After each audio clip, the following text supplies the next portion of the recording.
20 anyos nga babae na palgang patay sa may sapa sa barangay Bakayan habi sa sitio Sugarlania ning Dakbayan sa Sugbo. Si Chelo Valiena sa report. Base sa investigasyon sa kapulisan sa Talamban, nakitaan ang biktimang si Manilyn Menyoza nga naglutaw na sa sapa. Dili man hinuon kaayo lahom ang sapa, apan gidudahan nga gitukmod o nahug baka kini. Dayon napantok ang posibleng nakuyapan ug nalumos. Ang biktima kuyog ang duha ka babay gikan sa usa ka kalingawan sa lungsod sa Konsolasyon nianang miaging gabii ug kadlaw na nga nauli nga nakainom.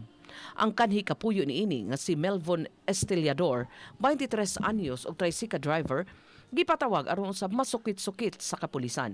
Apan hugtanon niya kining gihimakak nga siya ang responsable.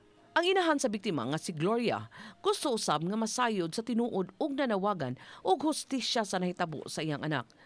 Iyang panghinaot nga unta madakpan ang mga responsable sa kamatayon sa iyang kamanghurang si Manilyn. Sa paghiling sa mga taga-punerarya, way nakitang pinusilan sa lawas ni Manilyn. Apan naay sama dapit sa naong ug gituhuan nga sa pagkapantok kini dihang natagak. Si Barangay Kapitan Sinaida Colina sa Bakayan nanawagan sa mga ginikanan nga pangitaon gyud ang ilang mga anak ug papaulion sa hustong mga oras ug mipasalig usab siya og seguridad sa lugar. Sa dihang gidana sa taga-punerarya ang patayng lawas ni Manilyn, wa usab kapugni ang emosyon sa kapuyo.